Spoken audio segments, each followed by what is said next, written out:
اعوذ باللہ من الشیطان الرجیم بسم اللہ الرحمن الرحیم رب اشرح لی صدری ویسر لی امری واحلل عقدۃ من لسانی یفقہوا قولی۔ اے میرے رب میرا سینہ کھول دے اور آسان کر دے میرا کام، اور میری زبان کی گرہ کھول دے کہ سمجھ سکے میری بات۔ السلام علیکم ناظرین، میں ہوں عمران خان، پروگرام صبح عظیم کا میزبان۔ آپ کے اس پروگرام میں خوش آمدید کہتا ہوں۔ ہماری دعا ہے کہ ہماری ہر صبح کا آغاز اللہ تعالیٰ کے عظیم اور بابرکت نام سے ہو، اور ہماری ہر شام بھی صبح عظیم کی طرح عظمت سے اختتام پذیر ہو۔ ناظرین، ارشاد ربانی ہے وَلَقَدْ يَسَّرْنَا الْقُرْآنَ لِلذِّكْرِ فَهَلْ مِن مُدَّكِرٍ، اور تحقیق ہم نے قرآن آسان کر دیا نصیحت کے لیے، پس کوئی ہے جو اس سے نصیحت حاصل کرے۔ ناظرین، قرآن کریم منبع رشد و ہدایت ہے، مگر اس کے لیے آسان ہے جو اس سے نصیحت حاصل کرنا چاہتا ہے۔ آئیے سنتے ہیں تلاوت کلام پاک۔ اعوذ باللہ من الشیطان الرجیم،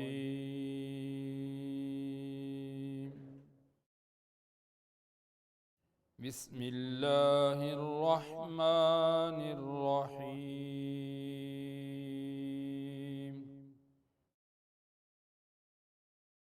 هو اللہ الذی لا الہ الا هو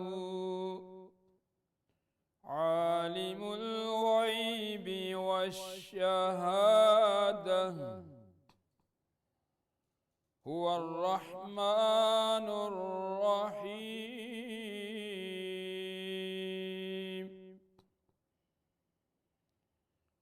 هو اللہ الذی لا الہ الا هو الملک القدوس السلام المؤمن المہیمن العزیز الجبار المتکبر، سبحان اللہ عما یشرکون۔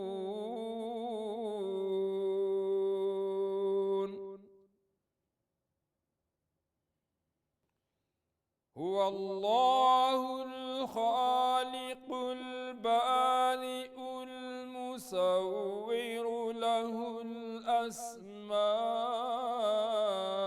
الحسنى، یسبح له ما في السماوات والأرض، وهو العزيز الحكيم۔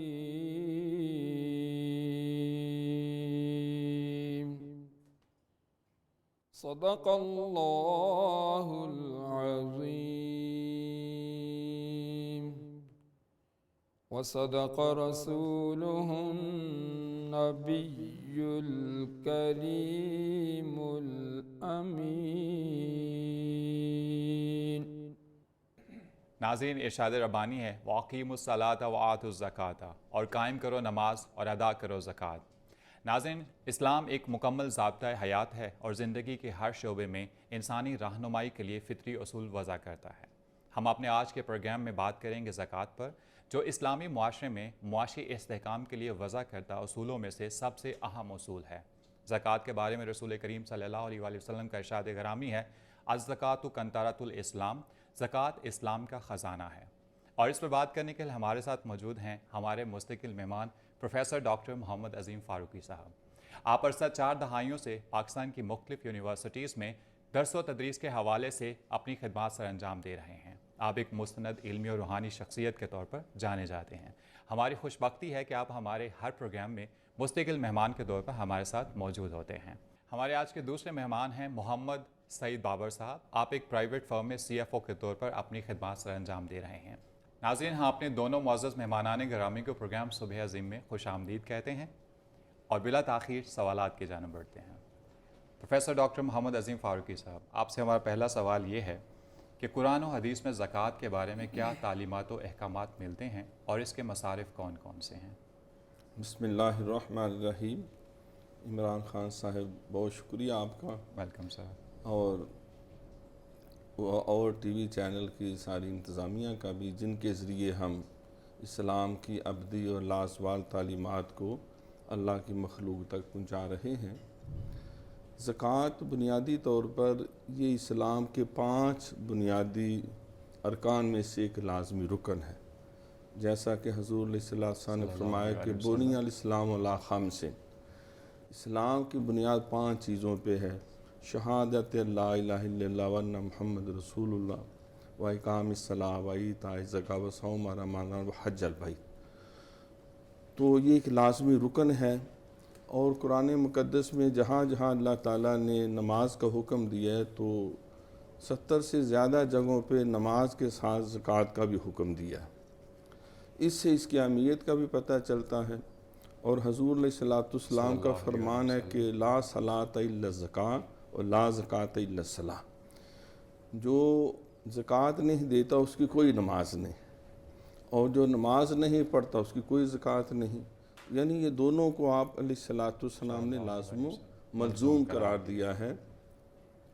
تو اس اعتبار سے اس کو ایک پورا شعبہ زندگی کے طور پہ، جیسے آپ نے بھی حدیث شریف پڑھی کہ الزکوٰۃ قنطرۃ الاسلام، یہ اسلام کا ایک خزانہ ہے، اور اللہ تعالیٰ نے کلام پاک میں بھی متعدد مقامات پہ اس کے حوالے سے بڑے سری احکامات جو ہے وہ ارشاد فرمائے، اور زکوٰۃ نہ دینے والوں کے لیے سخت وعید بھی سنائی کہ جو بے شک وہ لوگ جو سونے اور چاندی کو اکٹھا کرتے رہتے ہیں اور اس کو اللہ کے راستے میں خرچ نہیں کرتے، ان کو دردناک عذاب کی بشارت سنا دو۔ ہاں، والذین یکنزون الذھب والفضۃ ولا ينفقونها فی سبیل اللہ فبشرھم بعذاب علیم۔ تو اس اعتبار سے یہ جب ایک پورا اسلامی نظام کا ایک اہم رکن ہے تو اس کے ویئر اباؤٹس، اس کے متعلقات بھی بہت زیادہ ہیں۔ تو سب سے پہلے ہمیں لفظ زکوٰۃ کو سمجھنا ضروری ہے۔ یہ عربی زبان کے لفظ زکاة سے نکلا ہے۔ زکاة کے 2 معنی کیے جاتے ہیں، ایک تو ہے پاک ہونا، تزکیہ کا لفظ بھی اسی سے نکلتا ہے، اور دوسرا اس کا معنی ہے نمو پانا، بڑھ جانا۔ تو اگر اس لفظ کے معنی کو سامنے رکھا جائے تو یہ زکوٰۃ ایک ایسا اسلام کا ایک بنیادی رکن ہے، اور اس کے اس قدر انفرادی اور اجتماعی فائدے ہیں کہ سب سے پہلے کہ اس سے پاکیزگی مل جاتی ہے، پاک ہو جاتا ہے انسان کا قلب، جو ہے دولت کی ہیرس اور حوث سے پاک ہوتا ہے، کیونکہ حضور علیہ السلام نے فرمایا کہ جو حب دنیا راس کل خطیۃ، دنیا کی محبت، مال کی محبت جو ہے یہ ہر برائی کی جڑ ہے۔ وَإِنَّهُ لِحُبِّ الْخَيْرِ لَشَدِيدٌ، قرآن میں اس پہ بھی مذمت کی گئی کہ وہ دولت کی محبت میں انسان اندھا ہو جاتا ہے۔ الہاکم التکاثر، ہلاک کر دیا تم کو دولت کی ہرس اور ہوس نے، حتی زرتم المقابر۔ تو زکوٰۃ کا معنی ہے پاک ہونا، قلب دولت کی ہرس ہوس سے پاک ہوتا ہے۔ پھر یہ پاک کر دیتا ہے جب معاشرے میں سرکولیشن آف ویلتھ ہوتی ہے، غریب مسکین مستحقین کو جب ضروریاتی زندگی ملتی ہیں تو معاشرہ غربت سے پاک ہوتا ہے۔ بہت سارے جرائم غربت کی وجہ سے پیدا ہوتے ہیں، معاشرہ جرائم سے پاک ہوتا ہے۔ پھر کیونکہ اس کے مصارف ایسے ہیں کہ اس میں مخلوق خدا کی جو ہے وہ خدمت اس کا ایک بنیادی وصف ہے، تو اس اعتبار سے معاشرے سے جرائم سے بھی معاشرہ پاک ہوتا ہے۔ پھر دوسرا اس کا معنی ہے نمو پانا، بڑھ جانا، تو اس سے انسان کی نیکیوں کا گراف بڑھ جاتا ہے، اللہ کے نزدیک قدر بڑھ جاتی ہے، رزق میں برکت آ جاتی ہے، بڑھ جاتا ہے تو آخرت بڑھ جاتا ہے، معاشرے میں دولت کی ریل پیل بڑھ جاتی ہے، باہمی اخوت اور محبت کے جذبات بڑھ جاتے ہیں، ملک کی ترقی اور خوشحالی بڑھ جاتی ہے۔ تو اس اعتبار سے زکوٰۃ جو ہے یہ اسلام کا ایک بنیادی رکن ٹھہرا۔ تو اس کے مصارف کے حوالے سے آپ نے پوچھا، تو مصارف اس کے سورہ توبہ کی آیت کے اندر اللہ تعالیٰ نے بیان کیے کہ انما الصدقات للفقراء والمساکین والعاملین علیہا والمؤلفۃ القلوب والغارمین وفی سبیل اللہ وفی الرقاب وفی سبیل اللہ وابن السبیل۔ تو فریداتن یعنی اللہ کریم نے یہ صدقات جو ہے یہ اس کا مصرف یہ بنایا ہے کہ سب سے پہلے یہ مساکین کے لیے ہے، فقراء کے لیے ہے، عاملین زکوٰۃ کے لیے ہے، تالیف قلب کے لیے ہے، غلاموں کو آزاد کرنے کے لیے ہے، مقروضوں کے قرض ادا کرنے کے لیے ہے، اور فی سبیل اللہ یعنی اللہ کے راستے میں جو لوگ جہاد کر رہے ہیں، وہ مالی جہاد، وہ علمی جہاد ہو، وہ زبانی جہاد ہو، موت بھی ٹل جاتی ہے، ایک دعا ہے اور دوسرا جو ہے وہ صدقہ و خیرات۔ بے شک ناظرین، اللہ تعالیٰ کو اس کے بندوں پر خرچ کرنا بہت محبوب ہے۔ اللہ تعالیٰ قرآن شریف میں فرماتا ہے کہ لن تنالوا البر حتی تنفقوا مما تحبون، تم اس وقت تک خیر تک نہیں پہنچو گے، نیکی تک نہیں پہنچو گے جب تک تم اپنی محبوب اشیاء میں سے خرچ نہیں کرو گے۔ ہم اپنے دوسرے مہمان کی جانب بڑھتے ہیں۔ سعید صاحب، آپ سے ہمارا دوسرا سوال یہ ہے کہ زکوٰۃ کی قانونی حیثیت کیا ہے اور یہ معاشی استحکام میں کس حد تک کارآمد ہے؟ شکریہ عمران صاحب۔ قانونی حیثیت تو ڈاکٹر صاحب نے بڑی تفصیل سے بیان کر دی ہے، لیکن کرنٹلی پاکستان میں بھی 1980 میں زکوٰۃ اور عشر آرڈیننس کا نفاذ ہو چکا ہے، تو اس حوالے سے اس کو بھی ہم کہہ سکتے ہیں کہ قانونی حیثیت حاصل ہو گئی ہے ہمارے ملک میں۔ وہ ایک ریلیجیس ڈیوٹی تو ہے ہی ہے، اس مسلمان اس سے انکار نہیں کر سکتا، جیسے نماز اور زکوٰۃ، جس کی نماز نہیں اس کی زکوٰۃ نہیں، جس کی زکوٰۃ نہیں نماز نہیں، اس کا مطلب ہے وہ تو لازم و ملزوم ہے۔ تو یہاں بھی قانونی طور پہ 1980 سے چلا آ رہا ہے، اس کا وہ ہو گیا ہوا ہے نفاذ۔ تو باقی معاشی طور پہ کافی تفصیل سے انہوں نے بات کر دی، میں دوسرے اینگل سے بات کروں گا کہ یہ ایک ایسا عمل ہے جس سے دیکھیں ابھی آج کل جو ہم گرفتار ہیں دنیا میں، وہ سارے اس بات پہ ہیں کہ پاورٹی ایلیویشن پہ بات کی جائے، یار غربت کس طرح ختم ہو سکتی ہے۔ تو یہ واحد ایک ایسا ہے، کوئی اور نظام نہیں جو غربت کو ختم کر سکے، صرف زکوٰۃ ایک ایسا نظام ہے جو ختم کر سکتا ہے غربت کو۔ کیونکہ اس سے جیسے جو ایک دوسرا اینگل اس کا یہ ہے کہ کیسے ختم ہوگا، وہ یہ ہے کہ امیروں سے آپ پیسے لیں اور اس کو دیں، لیکن کیونکہ پیسے دینا بڑا مشکل کام ہے، اپنی پراپرٹی کسی کو دینا آسان کام نہیں ہوتا، تو اسی لیے نماز کے ساتھ اس کو رکھا گیا ہے کہ نماز بندہ جو پڑھتا ہے اس میں یہ جذبہ آ جاتا ہے سیکریفائس کا، تو وہ کرے۔ پلس اس سے یہ ابھی ہم جو نہیں کر پا رہے پاورٹی ایلیویشن، اس کی وجہ یہ ہے کہ ہم انڈیویجول لیول پہ کر رہے ہیں۔ مثلا میرے اوپر اگر زکوٰۃ سے 5000 یا 10000 آتی ہے تو میں اپنے کسی جاننے والے کو دے دیتا ہوں۔ بیسیکلی یہ ڈیوٹی ہے اسٹیٹ کی کہ سارا اکٹھا کرے اور ایک الگ فنڈ کریٹ کرے، اور جو 8 مصارف ہیں صرف ان پہ خرچ کیا جائے، اور پلس پھر دیکھا جائے ایسے افراد جن کے ہم ہنر سکھا سکتے ہیں وہ قابل ہو جائیں کہ جناب اگلے سال وہ بھی کوئی اس زکوٰۃ فنڈ میں کنٹریبیوٹ کر سکیں، وہ ہم نہیں کر پا رہے۔ پلس ہم اور دوسرا ایسے لوگ آئیڈینٹیفائی کیے جائیں جو کچھ بھی نہیں کر سکتے، بیمار ہیں، معذور ہیں، ان کو ماہانہ کوئی وظیفہ دیا جائے۔ حضرت عمر یہ کیا کرتے تھے کہ سال کا پورا دے دیتے تھے کسی بندے کو، پورے سال کا ایک ہی دفعہ، پورے سال کا ایک دفعہ۔ چلیں ہم سال کا نہیں دے سکتے تو ہم احساس پروگرام کو لے کے جیسے گورنمنٹ نے کیا ہے اس کی طرز پہ کوئی بات کر سکتے ہیں کہ جناب ایک ڈیٹا بیس بنایا جائے۔ آج کل انفارمیشن ٹیکنالوجی کا دور ہے، آرٹیفیشل انٹیلیجنس کا دور ہے، ہر بندے کے آپ پتہ چل سکتا ہے۔ مسجد کو مرکز بنا لیں، مسجد میں جو بندے آپس میں ملتے ہیں ان کو پتہ ہوتا ہے یار کس کی مالی حالت کس طرح ہے، کیا ہے، تو اس کو اگر ہم تھوڑا سا ایکسپینڈ کریں۔ پلس اگر نیشنل لیول پہ نہیں ہو سکتا زکوٰۃ کا، تو جو فلاحی ادارے کام کر رہے ہیں پرائیویٹ سیکٹر میں، ان کا کام ہے کہ اپنے ممبرز کو موٹیویٹ کریں کہ جی ایک جگہ پہ آپ فنڈ سارا اکٹھا کریں، اور پھر آگے ان کا ڈیٹا بیس بنائیں جن کو ضرورت ہے۔ لائک ہنر مند، سب سے پہلے تو ایجوکیشن پہ زور دیں، ہنر سکھائیں رادر دین کہ بی اے ایم اے کرا لیں، ان کو کوئی ٹیکنیکل سکل سکھائیں تاکہ وہ کام کر سکیں۔ اچھا پھر جن کے پاس ٹیکنیکل سکل ہے، ان کے پاس پیسہ نہیں ہے کام کر سکتے، تو ان کو یک مشت کو اتنی رقم دیں کہ بھئی اپنا کاروبار شروع کرو، یونٹ لگائیں۔ اچھا اس پہ زکوٰۃ فنڈ ایز اے پارٹنر بھی کام کر سکتا ہے ان کے ساتھ، ضروری نہیں کہ ان کو پیسہ دے نہیں۔ اچھا پلس پھر زکوٰۃ فنڈ اس کو ایز اے جس طرح میوچل فنڈ آج کل دنیا میں چل رہے ہیں، انویسٹ جیسا پینشن فنڈ ہے، اس کی مثال ہمارے سامنے ہے، وہ انویسٹ کرتے ہیں پیسہ کسی کے ساتھ شراکت داری کرتے ہیں، وہاں سے جو پروفٹ آتا ہے پھر وہ یوٹیلائز کرتے ہیں اپنے پینشن والوں کو دیتے ہیں، تو ہم بھی یہ کر سکتے ہیں۔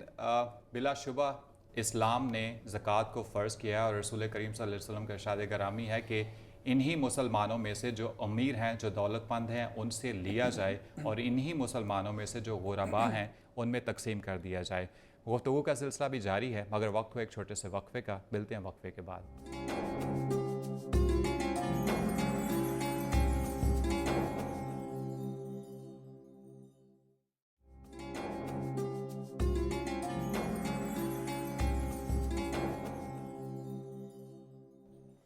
ناظرین، وقفے کے بعد آپ کو دوبارہ خوش آمدید کہتے ہیں، پروگرام کے سلسلے کو آگے بڑھاتے ہیں۔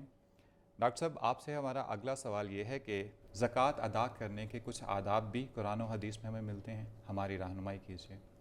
زکوٰۃ جیسا کہ ابھی گفتگو کا سلسلہ جاری ہے کہ یہ اسلام کا ایک بنیادی رکن ہے، اور اس کے ہمہ جہت ٹارگٹس ہیں جو اسے اچیو کیے جاتے ہیں یا کیے جانے چاہیے یا کیے جا سکتے ہیں۔ تو اس اعتبار سے اس کے یقیناً آداب اور شرائط بھی ہیں، لیکن یہ پہلے پوائنٹ ذہن نشین کر لیں کہ ہر کلمہ پڑھنے والے مسلمان پہ زکوٰۃ فرض نہیں ہے۔ اس کے لیے کچھ شرائط ہیں، جو عاقل ہو، بالغ ہو، اور مال کا وہ مالک ہو، پھر کم از کم 7.5 تولے سونا ہو، 52 یا 52 تولے چاندی ہو، یا اتنی مالیت کا سامان تجارت ہو، یا اس کے پاس جو ہے ان پہ 2.5% کے حساب سے ہے، اور پھر یا پھر 5 اونٹ یا اونٹنیاں ہوں تو اس میں پھر سال کے بعد جو ہے 1 سال کی بکری یا بھیڑ وغیرہ جو ہے، اور پھر 30 گائیاں یا بھینس بیل جو اس قبیل سے ہیں وہ ہوں، تو اس میں پھر سال کے بعد 1 سال کا بھینس کا یا گائے کا بچہ جو ہے، پھر 40 کم از کم بھیڑیں یا بکریاں وغیرہ جس میں سال کے بعد 40 کے اوپر ایک جو ہے وہ سال کا جو ہے وہ بھیڑ یا مینڈا وغیرہ جو ہے۔ پھر اس کے ساتھ عشر جو ہے، جو فصلوں کے اوپر، پھلوں کے اوپر، سبزیوں کے اوپر جب وہ فصل تیار ہو جاتی ہے، اگر تو وہ ٹیوبویلوں کے ذریعے کرتے ہیں تو پھر 20واں حصہ، اگر وہ پانی ہے سیلاب کا ہے یا بارش کا ہے تو پھر اس میں سے 10واں حصہ۔ تو یہ جب ان پہ تو جب فصل یا پھل مل جائے اس وقت باقی جتنا مال ہے اس پہ 1 سال گزرنا ضروری ہے، تو پھر اس کے بعد جو ہے وہ زکوٰۃ جو ہے وہ صاحب نصاب جو لوگ ہیں کہ تو خاذ من اغنیائہم وتردوا الی فقرائہم، تو ان کے لیے لازم ہے وہ زکوٰۃ ادا کریں۔ سامان تجارت کے آگے کافی تفصیلات ہیں، تو یہ ویری کرتا ہے پرسن ٹو پرسن، کسی کی تنہا ہے، کسی کا کوئی اور مادہ ہے، بعض نے پلاٹ خرید کے رکھے ہوئے ہیں کہ بڑھیں گے تو بیچیں گے، کسی نے کوئی اور جو ہے وہ چیزیں خرید کے رکھ لیتے ہیں کہ اگلے سال جا کے سیل کریں گے، ابھی ضرورت نہیں ہے وغیرہ وغیرہ۔ تو وہ فقہی تفصیلات کو پورا کرتے ہوئے پھر اس کے بعد آ جاتا ہے اس کے آداب۔ آداب یہ ہے کہ جو ہی سال گزر جائے تو فوری طور پہ اس پہ زکوٰۃ ادا کی جائے۔ ویسے زکوٰۃ ایڈوانس بھی ادا کی جا سکتی ہے کہ ابھی سال پورا نہیں ہوا لیکن کوئی ایسی ضرورت آ گئی ہے، کوئی ایسا حاجت مند آ گیا ہے کہ آپ ویسے مال خرچ نہیں کر سکتے یا نہیں کرنا چاہتے، یا کوئی ایسا عذر آپ کو درپیش ہے، تو پھر آپ جو ہے وہ جو سال کے بعد زکوٰۃ دینی ہے آپ ایڈوانس اس کو دے سکتے ہیں۔ بعض ہوتے ہیں آپ ماہانہ لگا دیتے ہیں، بچوں کی فیس ہے یا کوئی بیوہ ہے یا کوئی اپنے رشتہ داروں عزیزوں کے اندر ایسا فرد ہے یا کوئی مستحق ہے، تو وہ پھر سال کے بعد اس میں سے آپ مائنس کر لیں گے، منہا کر لیں گے۔ تو سال گزرتے ہی پھر یہ صرف ساتھ پھر نیت بھی ہو کہ یہ میں زکوٰۃ کی مد سے دے رہا ہوں، کیونکہ اگر بغیر نیت کے نماز پڑھیں تو کوئی نماز نہیں، حج کریں کوئی حج نہیں، روزہ رکھیں کوئی روزہ نہیں، بغیر نیت کے ویسے ہی خرچ کرتے رہیں وہ زکوٰۃ ادا نہیں ہوتی۔ انما الاعمال بالنیات۔ ہاں، کیلکولیشن کر کے پورا حساب کر کے رکھیں، اور پھر یہ نیت رکھے کہ یہ پیسہ جو ہے میں زکوٰۃ کی مد سے دے رہا ہوں۔ پھر جس کو دیا جائے اس کو بتانا یا ڈنڈورا پیٹنا یا اعلان کروانا جو ہے وہ کوئی ضروری نہیں ہے، بلکہ کوشش کی جائے کہ دائیں ہاتھ سے دیں بائیں کو پتہ نہ چلے، اللہ کہ کوئی قومی کاز ہے، نیشنل کاز ہے، تو وہاں ترغیب و تحریص پیدا کرنے کے لیے جو ہے بعض اوقات جو ہے وہ اعلان بھی کرنا پڑ جاتا ہے، اس میں بھی کوئی حرج نہیں، لیکن عموماً یہ ہے پھر جس کو زکوٰۃ دی جائے اس کو بھی بتانا یہ ضروری نہیں کہ یہ بھئی تمہیں میں زکوٰۃ کے پیسے دے رہا ہوں، تم پہ لگتی ہے یا نہیں لگتی، یہ اس سے اس کی دل آزاری ہوگی، اس کی عزت نفس مجروح ہوگی، اور یہ سخت ناپسندیدہ عمل ہے، بلکہ منع کیا کہ لا تبطلوا صدقاتکم بالمن والاذی، کہ تم ایذا دے کر اور احسان جتلا کر، یہ دونوں پہلو اس میں آگے، اس کو ایذا بھی دی اور اس کا احسان بھی جتلا دیا، میں تمہیں زکوٰۃ دے رہا ہوں، تمہیں تو دیتا کوئی نہیں ہے، دیکھو میں تمہارے ساتھ یہ، تو اس پہلو کو پیش نظر رکھا جائے۔ پھر بعض لوگ ہیں بڑے بادشاہ ہوتے ہیں، وہ بیوی شوہر کو دے دیتے، شوہر بیوی کو دے دیتا ہے، جہاں شرعاً خرچ کرنا فرض ہے وہاں زکوٰۃ نہیں، یسألونک ماذا ينفقون قل ما انفقتم فللوالدین والاقربین، تو جو نان و نفقہ دینا ضروری ہے، اپنی آل اولاد پہ خرچ کرنا ضروری ہے، ماں باپ پہ خرچ کرنا ضروری ہے، جو جن کی آپ وراثت کے مال ہیں، کہ وہ آپ کی وراثت میں حصے دار بنتے ہیں، تو اس طرح نہیں، بلکہ جو آپ کے عزیزوں میں، آپ کے محلے میں، آپ کے ہمسائیگی میں، جس طرح محمد سعید بابر صاحب نے بیان کیا کہ اگر ایک کولیکٹیو کاز کے لیے جو ہے وہ سسٹمیٹک کیا جائے تو اس میں اور بھی بہت سارے فائدے ہیں، تو تملیک بنانا، کسی کے ہاتھ میں دینا وہ ضروری ہے۔ پھر بعض اکثر گھروں میں یہ بھی دیکھا لوگوں نے، جو ملازمائیں رکھی ہوتی ہیں، جو آپا جان ہوتی ہیں، ماسی وغیرہ ہوتی ہے، یا چھوٹی بچیوں اور بچوں کو گھر میں خدمت کے لیے رکھ لیتے ہیں، اور سال کے بعد وہ زکوٰۃ میں سے وہ معاوضہ بھی دے دیتے ہیں، تو ہرگز اس سے زکوٰۃ ادا نہیں ہوتی۔ زکوٰۃ کے جو آداب ہیں، جو شرائط ہیں، پھر سادات جو ہیں، ان کو زکوٰۃ نہیں سرکار دو جہاں صلی اللہ علیہ وسلم نے، کیونکہ یہ ایک مال کی سمجھیں کہ ایک تطہیر کا ذریعہ ہے، تو لہٰذا یہ میل کچیل جو ہے ان کے لیے نہیں، ان کے ساتھ ویسے محبت کی جائے، پیار کیا جائے، ادر دین زکوٰۃ یا صدقے کے ان کی آل رسول سمجھتے ہوئے حضور علیہ السلام کے وہ خون کی نسبت جو ہے، تو ان کی ویسی خدمت کی جائے۔ پھر ضرورت ہے کہ اپنے رشتہ دار جو قریبی ہیں پہلے انہیں اس میں آپ نوازیں، پھر ہمسایوں میں دیکھیں، اپنے علاقے میں دیکھیں، پھر اس کے بعد دیکھیں کہ باہر کون کون اس کے لیے مستحقین ہیں، تو پھر اس کے بعد باہر جائیں۔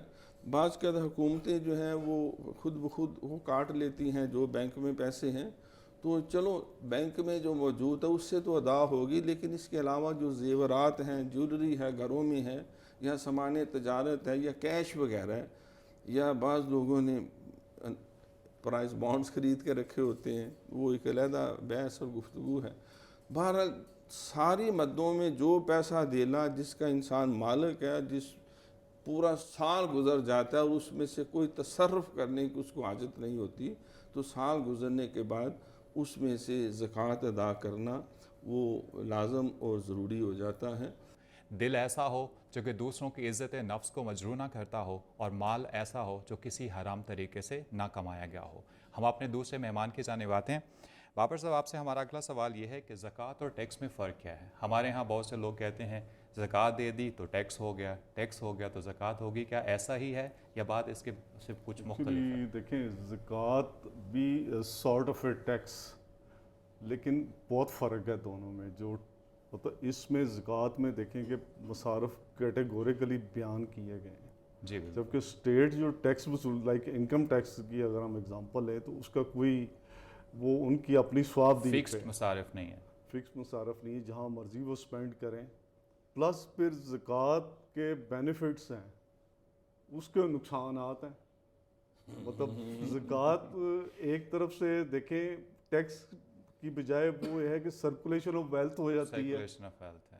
اچھا، اس میں پھر آپ جس طرح ڈاکٹر صاحب بتاتے ہیں پاک ہو جاتا ہے بندہ، بالکل، پاک ان دی سینس ہو جاتا ہے کہ بھئی وہ چوری چکاری سے بچ جاتا ہے، کیونکہ اس میں آپ کی چوری کے چانسز بہت کم ہیں۔ دیکھیں نا، اس میں آپ کی چوری کے موٹیویشن بہت زیادہ ہے انکم ٹیکس میں۔ بھی میں ایک محنت کر رہا ہوں، محنت کر کے میں نے کوئی 10 لاکھ 12 لاکھ روپیہ میں نے سال کا کما لیا ہے، اس پہ گورنمنٹ کہتے ہیں جناب اس خرچ کرنے سے پہلے مجھے دے دیں، اس میں سے 20-25% تو مجھے دے دیں آپ، میں کیوں دوں؟ میں کیوں دوں بھائی، میری محنت ہے. ٹھیک ہے. کہتے تو سارے اکانومسٹ یہ ہیں کہ اس سے لے کر یار ایکویلٹی آف ویلتھ، ایسا اللہ نے نہیں کہا. اللہ نے کہا ہے زکوٰۃ اس پہ ہے جو بچ گیا.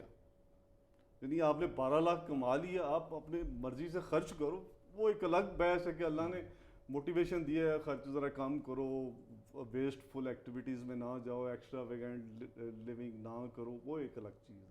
لیکن اللہ نے یہ منع نہیں کیا اپنے پہ خرچ کرنے کو. 12 لاکھ کما لو یار. اس کے بعد پھر بچ گیا جو سال تک آپ کے استعمال میں ہی نہیں آیا، پڑا رہا، اس پہ ہے. اس پہ اللہ نے زکوٰۃ. اس پہ تو جناب ابھی آپ نے خرچ نہیں کیا، وہ آ جاتے ہیں جناب یہ پیسے دیتے ہیں. بلکہ گورنمنٹ امپلائیز جو ہوتے ہیں ان ہاں، کے تو وہ پے آنے سے پہلے ہی کٹ اس کا مطلب انکم ٹیکس میں موٹیویشن بہت زیادہ ہے چوری کی. ہم چوری ہی اسی لیے کرتے ہیں کہ انکم ٹیکس کی. اور اسلامک آئیڈیالوجی کونسل نے کیٹیگوریکلی رپورٹ میں لکھا ہے کہ پاکستان میں اسلامی نفاذ کے نافذ ہونے میں سب سے بڑی رکاوٹ ہے انکم ٹیکس. یہ ہمیں چوری پہ مجبور کرتا ہے، جیسے میں نے ابھی عرض کیا آپ سے. مطلب ہم اس کمی کو پورا کرنے کے لیے چوری کی طرف. چوری میرا مطلب ہے آپ خود سوچیں نا، آپ سے ابھی آپ نے دن رات محنت کر کے آپ نے کوئی 2-3 جابس کی ہیں، آپ پیسے کما رہے ہیں، گورنمنٹ آ جاتے ہیں جی ہمیں دیں. ایک بندہ نکما فارغ سارا دن سویا رہا، اس نے کیا ہے، اس کو دے دیں. کیوں دوں میں اس کو؟ پہلے میں اپنے اوپر خرچ کروں گا، جو بچ گیا پھر میں.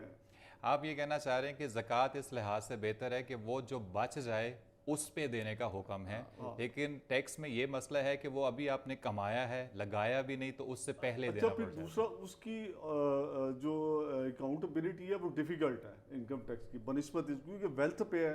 یہ زمین آپ نے خرید لی، بینک میں پیسے رکھ دیے، زیادہ سے زیادہ آپ چھپا لیں گے، گھر کا زیور چھپا لیں گے. باقی مطلب وہ بھی کیلکولیٹ کیا جا سکتا ہے، سنیاروں کو پکڑا جا سکتا ہے، جیولرز کو، بھائی کس کو آپ نے کتنا گولڈ بیچا ہے، کیا ہے.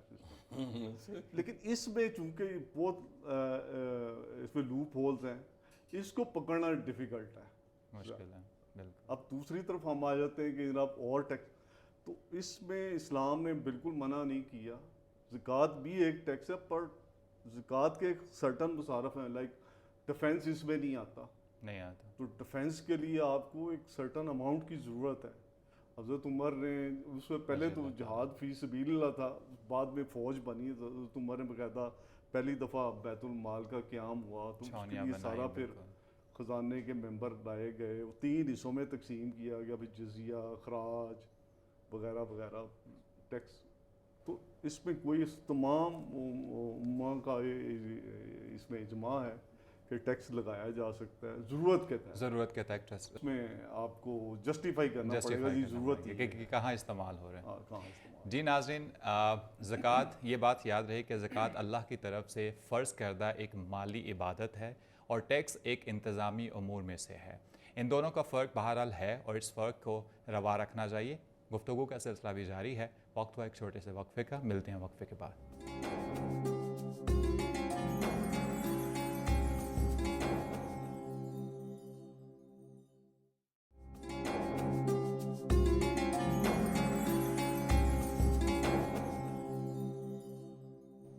دل میں ہو یاد تیری گوشہ تنہائی ہو، پھر تو خلوت میں عجب انجمن آرائی ہو. ناظرین، وقفے کے بعد آپ کو دوبارہ خوش آمدید کہتے ہیں. گفتگو کا سلسلہ ابھی جاری ہے، اگر وقت ہوا ہے ہدیہ نعت کا. آئیے نعت رسول مقبول صلی اللہ علیہ وآلہ وسلم سنتے ہیں. اس کرم کا کروں شکر کیسے ادا، اس کرم کا کروں شکر کیسے ادا، جو کرم مجھ پہ میرے نبی نے کیا. میں سجاتی تھی سرکار کی محفلیں، میں سجاتی تھی سرکار کی محفلیں، مجھ کو ہر غم سے رب نے بری کر دیا. سیدی یا رسول اللہ، سیدی یا حبیب اللہ، سیدی یا رسول اللہ، سیدی یا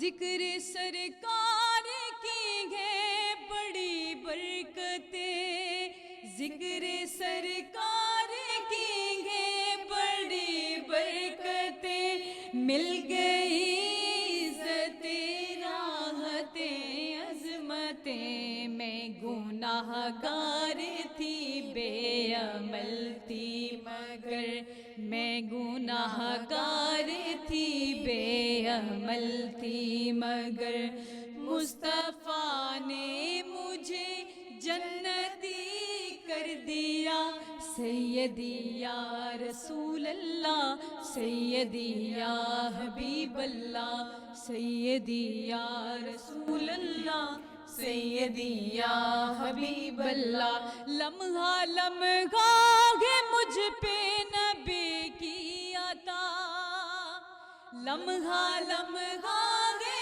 مجھ پہ نبی کی عطا، دوستوں اپنے مولا سے مانگوں میں کیا، کیا یہ کم ہے کہ میرے خدا نے مجھے، کیا یہ کم ہے کہ میرے خدا نے مجھے اپنے محبوب کا امتی کر دیا، سیدی یا رسول اللہ، سیدی یا حبیب اللہ، سیدی یا رسول اللہ، سیدی یا حبیب اللہ، مجھ پہ رحمت ہوئی میرے رب کی بڑی، مجھ پہ رحمت ہوئی میرے رب کی بڑی، مہربان ہو گیا کمل والا نبی،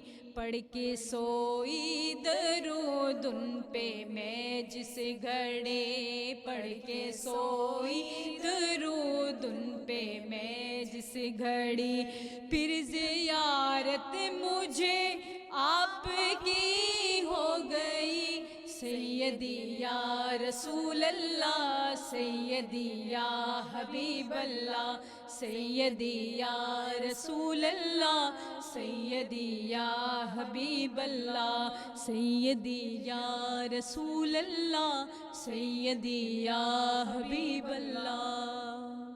ماشاء اللہ، سبحان اللہ۔ ناظرین، گفتگو کے سلسلے کو آگے بڑھاتے ہیں۔ ڈاکٹر صاحب سے ہمارا اگلا سوال یہ ہے کہ زکوٰۃ کے اخلاقی اور روحانی فوائد و ثمرات کیا کیا ہیں؟ دیکھیے، لفظ زکوٰۃ یہ بذات خود جو ہے، اس کے اندر وہ ساری حسنات و برکات چھپی ہوئی ہیں، مخفی ہیں، پوشیدہ ہیں، کہ جو اس فریضے کو ادا کرنے والے کو اللہ تعالیٰ آج خود عطا فرما دیتا ہے، جو اس پروسیس میں اپنے آپ کو ڈالتا ہے۔ تو سب سے بڑی جو اخلاقی بیماری ہے، جو حضور علیہ السلام نے بھی جس کی نشاندہی فرمائی ہے، کہ وہ حب دنیا ہے، دنیا کی محبت ہے، بلکہ آپ کا یہاں تک بھی ارشاد ہے کہ الدنیا جیفۃ و طالبھا کلاب، کہ یہ دنیا ایک مردار کی طرح ہے، اس سے پیچھے بھاگنے والے جو ہیں وہ ڈاگز ہیں۔ تو یہ ایک اعتبار سے بڑے سخت ترین الفاظ ہیں، اور یہ بھی کہ حب دنیا راس کل خطیۃ، ہر برائی کی جڑ جو ہے وہ دنیا کی وہ محبت، دنیا کی محبت ہے۔ جب انسان کے دل میں دنیا کی محبت آ جاتی ہے، تو دنیا کی محبت سے مراد سب سے پہلے وہ مال کی محبت، الہاکم التکاثر حتی زرتم المقابر وَإِنَّهُ لِحُبِّ الْخَيْرِ لَشَدِيدٌ۔ تو وہ دولت کی محبت میں انسان جو ہے وہ بعض کا اندھا ہو جاتا ہے، وہ سانپ بن کے اس کے اوپر بیٹھ جاتا ہے۔ تو اس اعتبار سے دیکھا جائے کہ دل کے اندر سے دنیا کی محبت نکال کے اللہ کی محبت ڈالنے کا یہی طریقہ ہے۔ جیسا کہ ابھی بات ہو رہی تھی کہ زکوٰۃ یہ ہے کہ جو ضرورت سے بچا ہوا ہے۔ جب صحابہ نے حضور علیہ السلام سے پوچھا تو وہ مکالمہ آیا کہ یسألونک ماذا ينفقون قل العفو، آپ سے پوچھتے ہیں ہم اللہ کی راہ میں کیا خرچ کریں، تو انہیں کہو قل العفو، جو تمہاری ضرورت سے زائد ہے، جو بچ جائے وہ خرچ کر دو۔ اب اس کو سامنے رکھتے ہوئے حضرت سلیمان فارسی، حضرت ابو ذر غفاری اور اس قبیل کے حضرت ابو ہریرہ رضی اللہ تعالیٰ عنہ جو صحابہ تھے، جو اصحاب صفہ میں جو صوفیاء کے پیشوا اور مقتدا بنے، تو وہ اپنی ضرورت سے زیادہ ہر شے خرچ کر دیتے تھے. سبحان اللہ. یعنی انہوں نے مال جمع کرنے کے ریت کو ہی چھوڑ دیا. اور حضور علیہ الصلوۃ والسلام کا بھی آپ دیکھ لیں کہ الفقر و فخری، آپ نے فرمایا کہ فقر میرے لیے باعث فخر ہے، جس کو علامہ اقبال رحمۃ اللہ علیہ نے بھی کہا کہ دیار عشق میں اپنا مقام پیدا کر، نیا زمانہ نئی صبح و شام پیدا کر، میرا طریق امیری نہیں فقیری ہے، خود ہی نہ بیچ غریبی میں نام پیدا کر، ہے غریبی ازل سے کچھ آشنا اسلام کی، سب سے پہلے رکھی تھی غریبوں نے بنا اسلام کی. اور حضور نے دعا فرمایا اللہ مجھے غریبوں میں زندہ رکھ اور غریبوں کے ساتھ میرا حشر کرنا، غریبوں کے ساتھ مجھے سنگت عطا کرنا، کیونکہ 500 سال پہلے غریب جو ہے نیک ہیں، صالحین ہیں، لیکن مالی لحاظ سے کمزور ہیں، جنہیں دولت سے محبت نہیں ہے، وہ پہلے جنت میں چلے جائیں گے امیروں سے، وہ حساب نہ دینے کے سلسلے میں. تو اس اعتبار سے جو زکوٰۃ ہے اس سے جو سب سے بڑا اخلاقی فائدہ ہے کہ قلب کے اندر سے دولت کی محبت وہ نکلتی ہے کہ میرے رب کا یہ حکم ہے کہ وَمِمَّا رَزَقْنَاهُمْ يُنْفِقُونَ، بھئی جو کچھ ہم نے تمہیں دیا ہے وہ دولت ہے، وہ سونا ہے، وہ چاندی ہے. حتیٰ کہ رزق کی ڈیفینیشن آپ دیکھیں مفسرین نے لکھا ہے کہ اس میں عہدہ بھی آ جاتا ہے، اقتدار بھی آ جاتا ہے، اختیارات بھی آ جاتے ہیں، اولاد بھی آ جاتی ہے، علم بھی آ جاتا ہے، تقویٰ بھی آ جاتا ہے کہ جو کچھ اللہ نے عطا کیا اس کو مخلوق کے لیے پیش کرو. خیر الناس من ینفع الناس، لوگوں میں بہتر وہ ہے جو لوگوں کو زیادہ نفع دیتا ہے. الخلق و عیال اللہ، حضور علیہ السلام نے فرمایا کہ یہ مخلوق اللہ کے عیال کی طرح ہے، بال بچوں کی طرح ہے، اور اللہ اس سے زیادہ پیار کرتا ہے جو اس کی مخلوق سے پیار کرتے ہیں. خدا کے بندے تو ہیں ہزاروں، بنوں میں پھرتے ہیں مارے مارے، میں اس کا بندہ بنوں گا جسے خدا کے بندوں سے پیار ہوگا. کرو مہربانی تو محل زمین پر، خدا مہرباں ہوگا عرش بری پر. دولت کی محبت کم ہوتی ہے، مال کی پاکیزگی ہوتی ہے، اللہ کا قرب ملتا ہے. اللہ فرماتا ہے کہ صدقہ و خیرات کرنا، بانٹنا، سخاوت یہ میری سنت ہے، یہ میرا طریقہ ہے، تو تم نے میرے طریقے کو بنایا تو اللہ تعالیٰ اس کو اور عطا کرتا ہے. وَلَئِن شَكَرْتُمْ لَأَزِيدَنَّكُمْ، تم نے اظہار تشکر کیا، میرے دیے ہوئے کو میرے حکم کے مطابق خرچ کیا، تو اب میں تمہارے مال میں اور برکت ڈال دوں گا، اور اضافہ کروں گا، اس کو اور بڑھاتا چلا جاؤں. پھر جو ایک اسلامی کنسیپٹ ہے کہ دیکھو یہ ہم کہتے ہیں میری جان ہے، یہ میرا مال ہے. جس طرح محترم محمد سعید بابر صاحب بتا رہے تھے کہ میں نے کمائی اکٹھی کی. اللہ تعالیٰ فرماتا ہے کہ ان اللہ حشترا من المؤمنین انفسہم واموالہم بان لہم الجنہ. جو مومن ہے، جو مومن ہونے کا دعویٰ کرتا ہے، نہ وہ اپنی جان کا مالک ہے اور نہ وہ اپنے مال کا مالک ہے. اس کا مالک میں ہوں، میں نے اس سے ڈیل کر لی ہے، میں نے اس کی جان اور مال جنت کے بدلے خرید لیے کہ اب یہ مال کو وہیں خرچ کرے گا جہاں میرا حکم ہوگا، اور جان کو بھی وہیں مصرف میں لائے گا جہاں میرا حکم ہوگا. اپنی آنکھوں سے وہ کام نہیں لے سکتا جو اس کا دل چاہتا ہے، جو اللہ کا دل چاہتا ہے. کان وہاں استعمال ہوں، منہ وہاں استعمال ہو، ہاتھ پاؤں وہاں استعمال ہوں. اسی لیے شریعت میں خودکشی حرام مطلق ہے، سخت ترین جرم ہے، اور جس کی کوئی بخشش کی سبیل نہیں کہ اس نے اللہ کی ملک میں تصرف کیا ہے.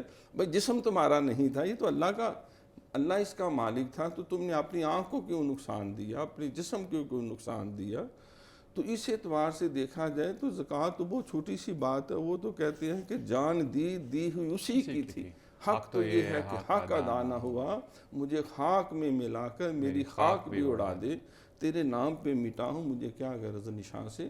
تو زکوٰۃ ایک قسم کی ایک ریہرسل ہے، پریکٹس ہے کہ جب وہ زکوٰۃ دینے اللہ کو حکم بھی دیتا ہے تو جب ضرورت آئے تو وہ ابراہیم علیہ السلام کی طرح اور اسماعیل علیہ السلام کی طرح جان بھی اپنی اللہ کے سپرد کر دیتا ہے. امام علی مقام امام حسین رضی اللہ تعالیٰ عنہ کی طرح اپنا سارا کنبہ کبیر اپنی جان کو بھی اللہ کے لیے فدا کر دیتا ہے کہ مولا یہ سب کچھ تیرا دیا ہوا ہے. قل ان صلاتی و نسکی و محیای و مماتی للہ رب العالمین. اور حضور نے فرمایا کہ مولا دل چاہتا ہے تیرے نام پہ میں سب کچھ فدا کر دوں اور تیرے نام پہ لڑتے لڑتے مجھے قتل کر دیا جائے میں پھر زندہ ہو جاؤں. ناظرین، زکوٰۃ عطاء الہی کا بہترین عملی نمونہ ہے اور یہ محبت مخلوق کا بہترین سرچشمہ بھی ہے اور یہ اطمینان قلب کا بہترین حصول بھی ہے. اللہ تعالیٰ سورہ بقرہ میں فرماتا ہے کہ جو لوگ ایمان لائے اور نماز قائم کرتے رہے اور زکوٰۃ دیتے رہے پھر ان کا میں سب سے بڑا حامی و ناصر ہوں. گفتگو کا سلسلہ بھی جاری ہے. وقت ہو ایک چھوٹے سے بریک کا، ملتے ہیں بریک کے بعد.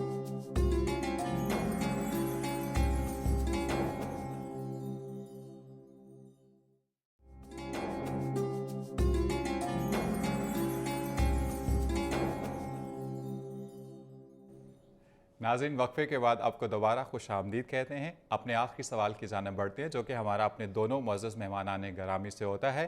سر، آپ دونوں سے ہمارا آخری سوال یہ ہے کہ ہم آج کی نوجوان نسل میں زکوٰۃ کی اہمیت کو اجاگر کرنے کے لیے کیا کر سکتے ہیں؟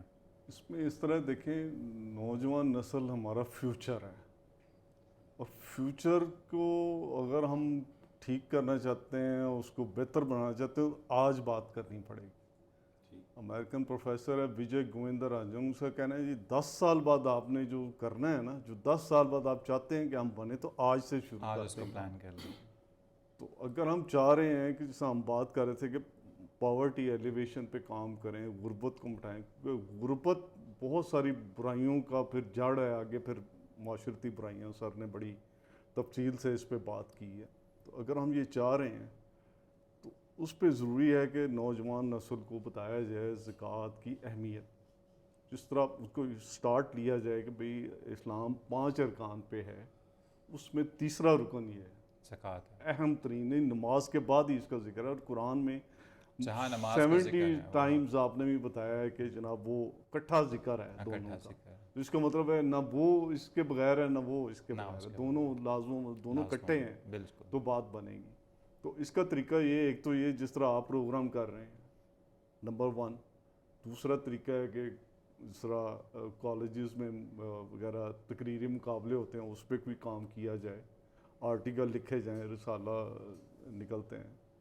تو اسی طریقے سے ہے، مطلب میڈیا کا استعمال کیا جائے. تو آج کل دور ہی میڈیا کا ہے. ٹی وی پہ اس کو ڈفرینٹ اسپیکٹ کو اجاگر کیا جائے، نوجوانوں کو بلایا جائے، ان کو بتایا جائے. کالجز میں اس کا باقاعدہ نیشنل لیول پہ اصولاً تو یہ اسلامک اکنامک سسٹم کا پورا ایک سبجیکٹ ہونا چاہیے. یہ بہت زیادہ ضروری ہے. اس کی آج کے وقت میں بہت حضرت عمر ضرورت ہے. دیکھیں کہ وہ بازار میں پھرتے تھے اور جس کو پتہ نہیں ہوتا تھا کاروبار کرنے کا، اس کو دورے مارتے تھے. اس کا مطلب پتہ ہونا چاہیے، پتہ ہونا چاہیے. Ignorance of law is no excuse. مجھے زکوٰۃ کا جناب پتہ ہی نہیں تھا کیسے ادا کرنی ہے. تو یہ نہ کرنٹ لیگل سسٹم مانتا ہے نہ اسلامک سسٹم مانتا ہے. کہتے ہیں یہ پتہ ہونا چاہیے تھا آپ کو. مطلب یہ کہ ہم زکوٰۃ آپ نے ادا کیوں نہیں کی. اسکول کالج کے لیول پہ، پروگرامز کے لیول پہ، اپنے میڈیا کے تھرو ہم جتنی اویئرنیس پھیلا سکتے ہیں اس پہ کرنا چاہیے. سر، آپ اتنے عرصہ سے اسٹوڈنٹس کے ساتھ آپ کا ڈائریکٹ تعلق ہے، یوتھ کے ساتھ آپ کا ڈائریکٹ روحانی تعلق بھی ہے اور تدریسی تعلق بھی ہے. آپ کیا نوجوان کو اس پہ بتانا چاہیں گے یا کہنا چاہیں گے؟ دیکھو سعید بابر صاحب نے توجہ اس طرح مبذول کروا دی کہ سب سے پہلا سٹیپ ہوتا ہے اویئرنیس کا. جی، آگہی جو ہے وہ بہت ضروری ہے. وہ جب تک نہ دی جائے تو ہم کوئی اسے کتنا مرضی اعلیٰ ترین مشن ہو، ہم اس سے کوئی فائدہ حاصل نہیں کر سکتے. نوجوان کے وجود کی اہمیت سے بھی انکار نہیں ہو سکتا. حضرت اقبال نے کہا کہ محبت مجھے ان جوانوں سے ہے ستاروں پہ جو ڈالتے ہیں کمن، اور جوانوں کو پیروں کا استاد کر دے، نگاہ مسلمہ کو تلوار کر دے. علامہ اقبال نے تو بہت زیادہ اس اعتبار سے فوکس کیا ہے نوجوانوں کو. کبھی ہے نوجوان مسلم تدبر بھی کیا تو نے، وہ کیا گردوں تھا جس کا تو ہے ٹوٹا ہوا تارا. تجھے پالا ہے اس قوم نے آغوش محبت میں، کچل ڈالا تھا جس نے پاؤں میں تاج سرے دارا. مگر وہ علم کے موتی کتابیں آپ نے آبا کی، جو دیکھیں ان کو یورپ میں تو دل ہوتا ہے سی پارا. مجھے یہاں وہ جمال الدین افغانی کا ریفرنس دینے دے. انہوں نے تاریخی کلمات کہے. پہلے وہ سارا یورپ پھر کے آئے, پھر سارا انڈیا جو ہے پارٹیشن سے پہلے وہ سارا پھر کے آئے. تو پھرنے کے بعد انہوں نے اپنے ریمارکس یہ دیے کہ میں یورپ میں گیا, میں حیران ہوا کہ ہر جگہ اسلام ہی اسلام ہے. دکانوں میں, دفتروں میں, فیکٹریوں میں, مارکیٹوں میں اتنی قدر کی جا رہی ہے جانوروں کی, لوگ انسانوں کی اتنی قدر نہیں کرتے. ہر جگہ اسلام, لیکن مسلمان کوئی نہیں ہے وہاں, کلمہ پڑھنے والا کوئی نہیں نظر آ رہا. پھر میں انڈیا میں آ گیا اور انڈیا میں نے دیکھا کہ ہر جگہ مسلمان ہی مسلمان, بازاروں میں, دفتروں میں, فیکٹریوں میں. لیکن میں نے دیکھا اسلام کوئی نہیں. نہ انصاف ہے, نہ معاشی عدل ہے, نہ کوئی اقتصادی عدل ہے, نہ کوئی معاشرتی عدل ہے, اور نہ وہ اعلیٰ اقدار اور روایات جس کا قرآن پاک نے 1450 سال پہلے بار بار حکم دیا. حضور علیہ السلام ساری زندگی بیان فرماتے رہے, اور خلفائے راشدین جس کو لے کے ساری دنیا میں پھیل گئے. پھر سلطنت عثمانیہ جو ہے اسی اصول کے تحت جو ہے وہ عدل و انصاف دنیا کو دیتی رہی. تو اصل بات یہ ہے کہ آگہی کی کمی ہے. ہم اپنے نوجوان کے یہ بات سمجھائیں کہ دیکھو, نہ میں اور سارے دنیا کے دانشور مل کر اللہ جتنے ذہین نہیں ہو سکتے, اور حضور علیہ السلام سے بڑے دانشور نہیں بن سکتے. فضل و کلام اللہ علی سائر الکلام کا فضل اللہ علی خلقہ ہی. اللہ کی ایک ایک بات کی اہمیت روب زمین کی ہر بات پہ, ہر علم پہ ایسے ہی ہے جیسے اللہ کی فضیلت ساری مخلوق پہ. سبحان اللہ. مطلب ساری مخلوق مل کے کیا وہ خدا کا مقابلہ کر سکتی؟ بھئی وہ خالق ہے, یہ مخلوق ہے. وہ رازق ہے, یہ مرزوق ہے. وہ ہمیشہ رہنے والا, یہ مٹ جانے والے ہیں.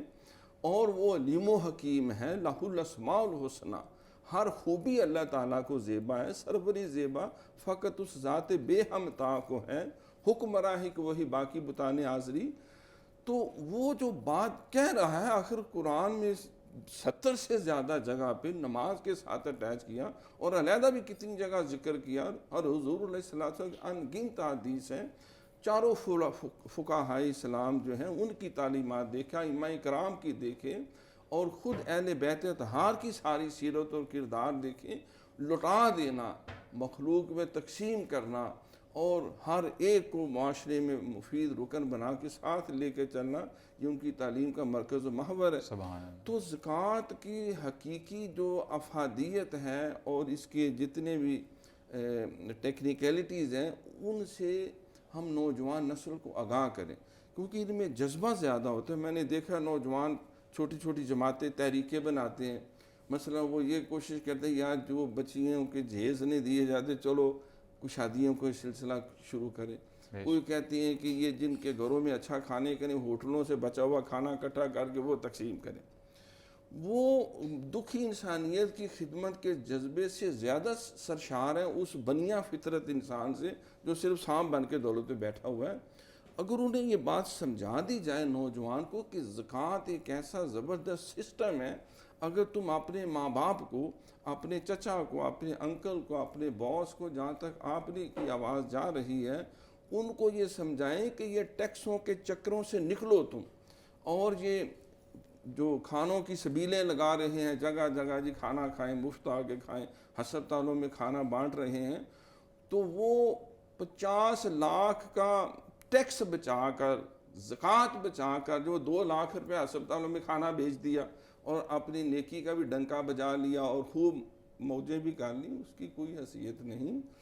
شریعت یہ کہتی ہے کہ زکوٰۃ کا 1 روپیہ ایک طرف اور تم ساری جائیداد بھی مفت بانٹ دو غریبوں مسکینوں, کی کوئی حیثیت نہیں. بھئی زکوٰۃ تو فرض ہے, تم فرض ادا نہیں کر رہے, اور نفلوں کے اندر ساری قوم کو پھنسا ہوا ہے اور اس کو کیموفلیج کیا ہوا ہے.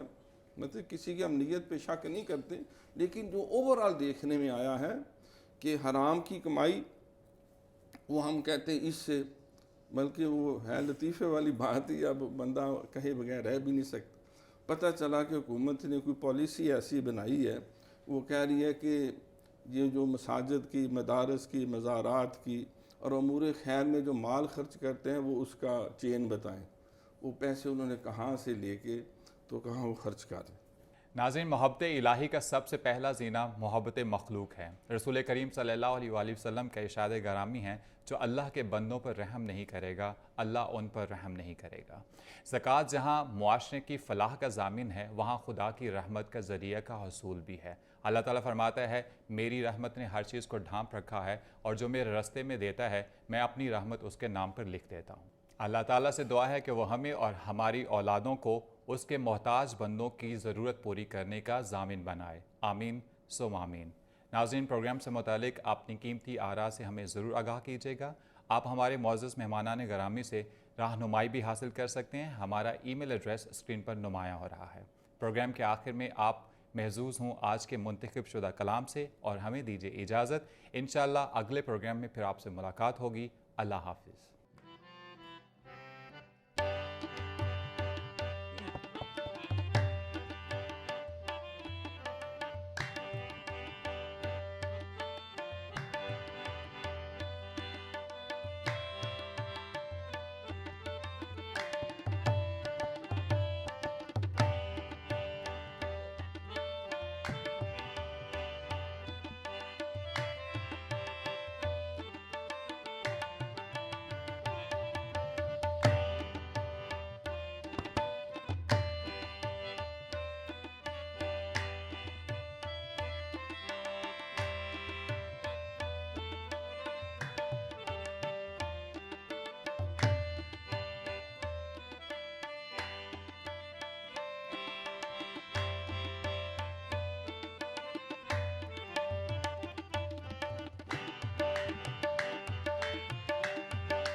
جسم میں جب تک کہ میری جان رہے، یا رب جسم میں جب تک کہ میری جان رہے، تجھ پہ صدقے تیرے محبوب پہ قربان رہے، تجھ پہ صدقے تیرے محبوب پہ قربان رہے، کچھ رہے یا نہ رہے پر یہ دعا ہے کہ آمین، نزاع کے وقت سلامت میرا ایمان رہے، مٹی نہ ہو برباد، مٹی نہ ہو برباد پسے مر کے الہی، جب ہاک اڑے میری مدینے کی ہوا ہو، میرا دل اور میری جان، میرا دل اور میری جان، مدینے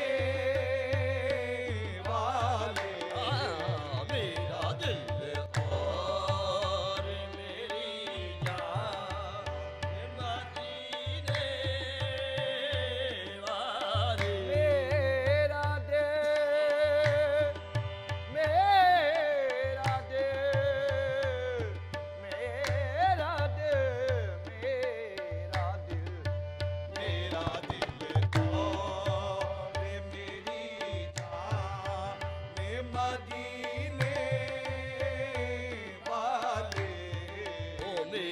دل اور میری جان مدینے والے میرا دل اور میری جان مدینے والے میرا دل اور میری جان مدینے والے تجھ پہ سو جا اسے قربان تجھ پہ سو جا اسے قربان مدینے والے تجھ پہ سو جا اسے قربان مدینے والے تجھ پہ سو جان سے قربان مدینے اڑ کے جا پہنچوں اگر اللہ دے دے پر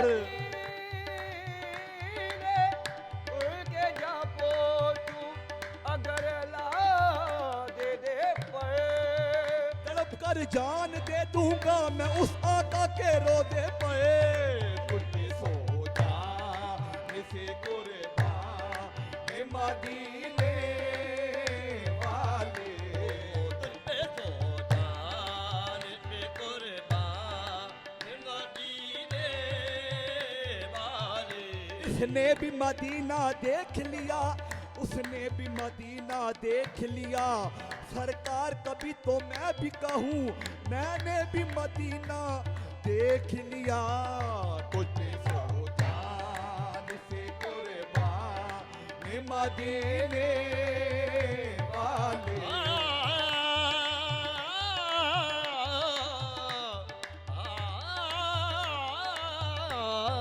تجھ پہ سو جان سے قربان مدینے والے بردے بردے میرے آقا میری جھولی بردے بردے بردے میرے آقا میری جھولی بردے اب نہ رکھے بے سارو سامان اب نہ رکھے بے سارو سامان مدینے والے اب نہ رکھے بے سارو سامان مدینے والے در پہ کھڑا غلام بڑی دیر ہو گئی